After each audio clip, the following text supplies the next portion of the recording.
Hoy hablaremos de la disrafia espinal. Varios cuadros clínicos caracterizados por falta congénita de fusión de las estructuras internas de la columna vertebral reciben la denominación conjunta de disrafia espinal.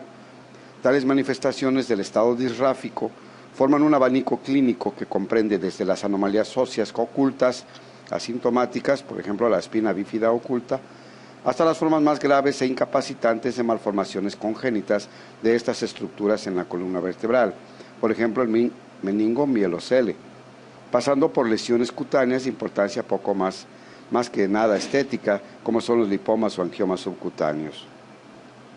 Espina bífida oculta. Las formas más benignas de disrafia espinal son las anomalías óseas ocultas que no van acompañadas de desplazamiento del contenido del conducto espinal o con estigmas cutáneos o sin ellos. En estos casos no se ha producido la fusión ósea entre las dos láminas de la vértebra afectada. La espina bífida oculta carece de importancia clínica cuando se presenta sola, aunque su apariencia causal en placas radiográficas de columna debe alertar al médico sobre las posibilidades de que coexistan procesos potencialmente graves. Si la espina bífida oculta coincide con un seno dérmico, un trayecto espinal que comunique el saco dural con la superficie cutánea, cabe la posibilidad de que una comunicación entre la piel y el contenido intraespinal exista.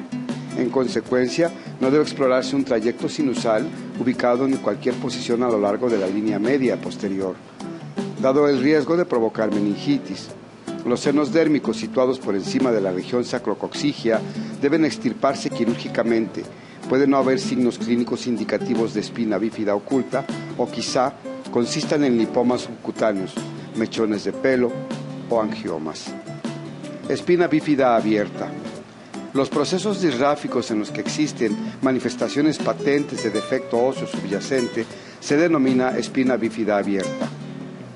Dentro de este grupo, la importancia de las secuelas neurológicas depende en gran medida del grado en que el contenido del canal espinal está desplazado de su localización normal.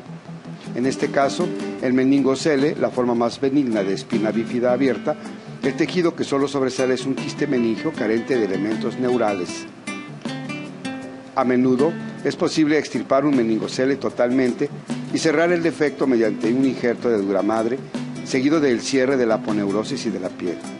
Una variante mucho más devastadora de espina bífida es el meningomielocele, en el que la médula espinal, las raíces nerviosas o ambas emergen a través de los defectos óseos y cutáneos de la región posterior. Tales meningomieloceles motivan un déficit neurológico de acuerdo con su localización a lo largo del canal espinal. Las disfunciones son más graves cuando más altas sean las lesiones en relación al sacro. El recién nacido con una clara anomalía congénita de este tipo, consistentemente en una masa posterior, en la línea media, con una membrana cicatrizal delgada que cubre las estructuras neurales, precisa tratamiento prolongado y pluridisciplinario. Las lesiones de las regiones lumbosacra y superiores producen paraplegia, con pérdida del control intestinal y de la vejiga. Por otro lado, en aproximadamente el 90% de estos niños aparece hidrocefalia que obliga a la inserción y mantenimiento de un dispositivo de derivación. La hidrocefalia está relacionada con la presencia de una deformidad congénita acompañada del metaencéfalo, denominada malformación de Arnold-Chiari, en el que la estructura de la fosa posterior está desplazada al interior del canal espinal y obstaculizan las vías de circulación y absorción de líquido cefalorraquídeo.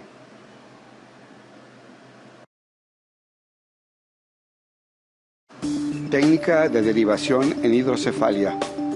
El tratamiento de la hidrocefalia depende de la causa de la dilatación ventricular. Cuando ésta es en exceso de producción de líquido cefalorraquídeo, como ocurre a consecuencia de un papiloma de plexos coroideos o es secundario a un bloqueo por tumor del flujo de líquido cefalorraquídeo, entonces la extirpación de ese tumor puede ser suficiente. Sin embargo, un importante número de pacientes con hidrocefalia comunicante o obstructiva necesitan de un cortocircuito o derivación para compensar el déficit subyacente. Las intervenciones de derivación que tienen éxito pueden detener la dilatación ventricular progresiva y la elevación consiguiente de la presión intracraneal y con frecuencia permiten la inversión del déficit neurológico del paciente.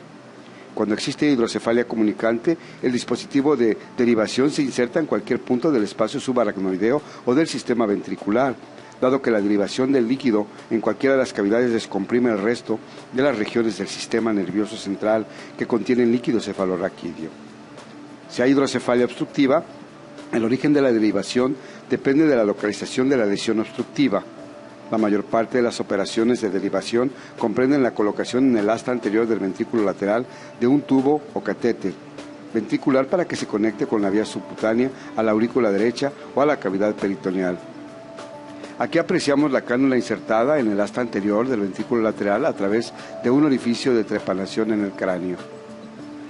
El reservorio en el extremo de la cánula, implantada bajo la galia, permite la punción transcutánea para extracción de líquido cefalorraquídeo o la introducción de medicación antibiótica o de colorantes para comprobar la permeabilidad.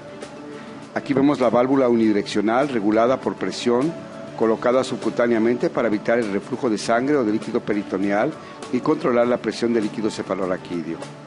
Además, aquí también vemos cómo se puede introducir en el tubo de drenaje en la vena yugular interna y pasarse desde esta a la aurícula derecha a través de una incisión en el cuello o llevarse también por vía subcutánea hacia el abdomen. Aquí vemos el tubo de drenaje que se introduce casi siempre en la cavidad peritoneal con una longitud sobrada para que se adapte al crecimiento del niño. Finalmente, recordamos que la medición de la cabeza es útil para el diagnóstico, especialmente en casos precoces, y está hecho de modo que si se hace en forma periódica indique la progresión o detención de la hidrocefalia. El éxito a largo plazo de una derivación depende de su persistencia, de esa permeabilidad en su posición distal, es decir, del catéter auricular o peritoneal. Por tanto, es esencial la colocación correcta de los catéteres. El acceso a la aurícula derecha se logra introduciendo el catéter distal en la vena facial. Y el catéter peritoneal drena el líquido cefalorraquídeo a la cavidad peritoneal, de donde se absorbe hacia el sistema vascular.